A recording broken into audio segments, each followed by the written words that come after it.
अल्हम्दुलिल्लाह मैं इसी प्रोग्राम के तवस्सुल से ये मेरा एक ख्वाब है, ये मेरी एक ख्वाहिश है कि लोगों को नेचुरल की तरफ लेकर आऊं, लोगों को नेचुरल ग़िज़ाओं की तरफ मुतवज्जे करूं, लोगों को नेचुरल तरीक़े इलाज की तरफ मुतवज्जे करूं। और इसके लिए अल्हम्दुलिल्लाह हमारी और इस्लाम चैनल की एक कोशिश जारी है कि आप यूके यूरोप के माहौल के अंदर रहते हुए आपको ये बातें सुनने को मिल रही हैं, तो अल्लाह का शुक्र अदा कीजिए कि अल्हम्दुलिल्लाह यूके यूरोप के माहौल के अंदर आपको नेचुरल की तरफ ले जाने की किस खूबसूरती से कोशिश की जा रही है। तो नाज़रीन किराम, सेहत हज़ार नेमत है, तंदुरुस्ती हज़ार नेमत है, लेकिन इसकी कदर उस वक़्त होती है कि जब हम बीमार होते हैं। तो इसलिए बीमारी से पहले आका अलैहिस्सलातु वस्सलाम ने इरशाद फरमाया, निअमतान मग़बूनुन फ़ीहिमा कसीरुम मिनन नास, फरमाया दो नेमतें ऐसी हैं जिनके बारे में अक्सर लोग गाफिल रहते हैं। एक फरमाया कि एक फुर्सत, फरागत, और दूसरा जो है वो सेहत। तो बीमारी को सेहत से पहले गनीमत,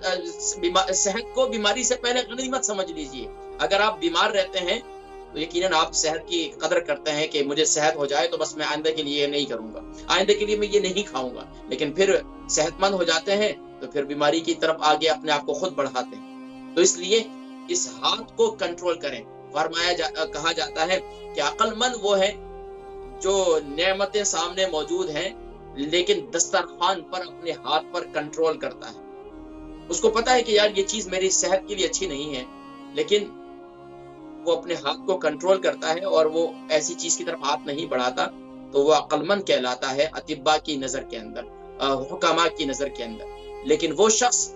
जो सिर्फ जबान के चस्कों का आदी है, हम जो आजकल जबान के चस्कों के आदी हैं, हम तो रेसिपीज की तरफ जा रहे हैं। खवातीन घरों के अंदर खाना पका पका कर थक गई हैं, मुख्तलिफ रेसिपी, क्या करें, घर वालों को, शोहरों को पसंद ही नहीं आ रहा खाना, बच्चों को खाना पसंद ही नहीं आ रहा, जो है भाइयों को पसंद ही नहीं आ रहा, क्या करें भाई, कहाँ जाए। तो अब रेस्टोरेंट की तरफ रुख करते हैं, वहां भी मेयारी अच्छे खाने वाले बहुत कम ही हैं, जो साफ सुथरी और अच्छी चीजें और अच्छे ऑयल के अंदर अच्छे फ्रेश चीजें डालने वाले बहुत कम ऐसे रेस्टोरेंट्स हैं। तो हमारे यहाँ ये होता है कि अब घरों के आदी बस जो है, अब बाजारी खानों के भी आदी हम बहुत ज्यादा हो गए। तो नाज़रीन किराम, इस पर तवज्जो दीजिए। मेरा काम यही है कि आपको मुतवज्जे करना, आपको इस सोच और फिक्र की तरफ लेके आना कि यार ये जान आपकी है। अगर आप इसके साथ ज्यादती करेंगे तो आप अपने साथ ही ज्यादती करेंगे। अगर आप इसका ख्याल रखेंगे तो यकीनन ये जान आपकी है, ये आपका भी ख्याल रखेगी। तो आपको फिर सुभान अल्लाह, दर्दों के अंदर अगर आपको कहीं घर से बाहर ले जाया जाए और आपको कहा जाए कि ये स्विट्जरलैंड है और ये जो है फला खूबसूरत जो है ये मरी है और ये फला जगह है, खूबसूरत जगह है, आप कहेंगे कि यार इसको मैंने क्या करना है भाई, मैंने क्या करना है टूर करके, मैंने क्या करना है विजिट करके, मुझे घर में ले जाओ, मैं तो तकलीफ में बीमार हूँ भाई। तो नाज़रीन किराम, उस वक्त से पहले आज मेरे जो नौजवान दोस्त हैं, मेरे जो है सुनने वाले हैं, देखने वाले हैं, अगर आप सेहतमंद हैं तो आप खुश नसीब हैं। आप अल्लाह का शुक्र अदा कीजिए और कोशिश करें कि ज़बान के चस्कों को कंट्रोल कर लीजिए, सादी ग़िज़ाएं इस्तेमाल करें, तो इंशाअल्लाह अज़ीज़ आप सेहत और तंदुरुस्ती वाली ज़िंदगी आप हासिल कर सकते हैं। नाज़रीन किराम, आज का प्रोग्राम आपके नाम हुआ करता है और माशाल्लाह आज के प्रोग्राम में यकीनन सवालात और जवाबात ही हम शामिल किया करते हैं, यानी आपके सवालात हम तक पहुंचते हैं और उनके जवाबात दिया करते हैं। साथ साथ मेरी कोशिश यही होती है किसी न किसी टॉपिक पर और किसी न किसी ऐसे मौजू से आगाज करूं, ऐसी तमहीदी गुफ्तगू करूं कि जिससे सुनने वाले जो है थोड़े से मुतवज्जे भी हों और उनको थोड़ी सी फिक्र लाहिक हो, और आइंदा के लिए जब भी उनके सामने दस्तरखान हो तो वो दस्तरखान पर जब भी बैठें तो वहाँ ये जरूर देखें कि मेरे सामने ये मौजूद, मुझे इस वक्त लगी भूख है, भूख मुझे लगी हुई है, लेकिन मैंने इसकी तरफ हाथ बढ़ाते हुए मैंने सबसे पहले ये सोचना है कि ये मेरे जिस्म पर इसका क्या असर होगा। हमारे एक उस्ताद हकीम थे, फरमाया करते थे कि उनके पास जो है एक ये जो आजकल कोल्ड ड्रिंक वगैरह है ये बड़े शौक से लोग पीते हैं, हमारे बच्चे भी बड़े शौक से पीते हैं। तो एक बच्चा जो है वो बार बार मांग रहा था, बच्चे जैसे आदी होते हैं, आप ये देखें हमारे बच्चे यहाँ के आदी हो चुके हैं, कोल्ड ड्रिंक वगैरह ये जितनी है वो इस्तेमाल करते हैं। तो उन्होंने क्या किया कि वो कोल्ड ड्रिंक जो है पी,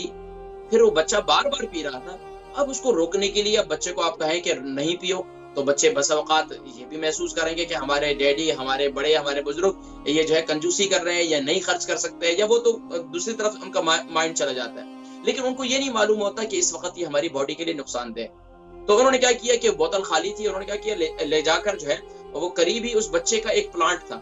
اور اس کے پاس ایک پلانٹ تھا چھوٹا سا، اس بچے نے اپنے پاس رکھا ہوا تھا، اس کی وہ دیکھ بھال کرتا تھا، تو وہ بوتل لے جا کر اس پر ڈالنے لگے۔ تو کسی نے کہا، بچے نے خود ہی کہا کہ آپ اس پلانٹ پہ کیوں ڈال رہے ہیں، یہ تو پلانٹ جو ہے وہ جل جائے گا، یہ اس میں تو صرف فریش واٹر ڈالتے ہیں اور آپ اس پر ڈال رہے ہیں تو یہ تو خراب ہو جائے گا، یہ جل جائے گا، اس کی جڑیں کمزور ہو جائیں گی اور یہ جل جائے گا۔ کہا بیٹا یہ تو تم پی رہے ہو، تمہیں جو ہے ایک مختصر سی قیمت کا ایک شارٹ یعنی کہ بہت کم روپیز کا یہ پودا ہے، تم اس کی اتنی فکر کر رہے ہو۔ بیٹا ہم بھی تمہارے بڑے ہیں اور ہم بھی تمہاری یہی فکر کر رہے ہیں کہ تم اتنا زیادہ کیمیکل اس باڈی میں ڈال رہے ہو تو یقیناً یہ بھی تمہارے کو اندر سے ایسے ہی جلا رہی ہے، اندر سے خراب کر رہی ہے۔ تو اس لیے ناظرین کرام، بس اوقات بڑوں کے بڑے انداز ہوتے ہیں اور وہ اپنے انداز سے ہی لوگوں کو سمجھانے کی کوشش کرتے ہیں۔ بہرحال ناظرین کرام، توجہ دیجیے اپنی باڈی کی طرف، اپنی صحت کی طرف، تو انشاءاللہ جان ہے تو جہان ہے، دنیا کی ساری نعمتوں کو پھر انجوائے بھی کریں گے، ان کو جو ہے سبحان اللہ اس سے آپ اس کو خوب اس سے لطف حاصل کریں گے، اس کی لذت کو حاصل کریں گے۔ لیکن ناظرین کرام اگر، اور پھر اس کے ساتھ ساتھ آپ یہ دیکھیے، اگر آپ کی باڈی اچھی ہے نا، صحت مند ہے، تو آپ کو روزہ رکھنے میں بھی مزہ آتا ہے، پھر آپ کو رات کو تہجد میں اٹھنے میں بھی مزہ آتا ہے، پھر آپ کو قرآن پڑھنے میں بھی مزہ آتا ہے، کیونکہ آپ کی جان ہے، آپ کی صحت ہے۔ لیکن اگر آپ کی صحت ہی اچھی نہیں اور آپ بے وقت غلط چیزیں کھاتے ہیں، تو یقیناً پھر آپ کو وضو کی بھی پرابلم ہوگی، پھر آپ کو روزے میں یعنی کہ میدے سے ڈکاریں اور اس قسم کی بہت سی شکایات آپ کو ہوں گی۔ پھر اسی طریقے سے آپ نماز کے لیے دیر تک کھڑے نہیں ہو سکیں گے۔ صحابہ کے بارے میں پڑھتے ہیں، دوسروں کے واقعات پڑھتے ہیں، پوری رات کھڑے رہتے تھے۔ کیسے کھڑے رہتے تھے؟ آج تو 10 منٹ کی رکعت کے لیے 10 منٹ کی کہیں نماز ہو جائے تو وہاں تو لوگ کہیں گے کہ یہ امام صاحب بہت لمبی نماز پڑھاتے ہیں۔ آج کل تو 5 منٹ کی نماز اور پھر بھی جو ہے لوگ پریشان ہو جاتے ہیں۔ ناظرین کرام، وقت ہوا ہے کالز کا، کالز کو شامل کریں گے، اس کے بعد انشاءاللہ یہ گفتگو ہماری زندگی کا حصہ ہے اور ہمارے پروگرام کا حصہ ہے، چلتی رہیں گے انشاءاللہ۔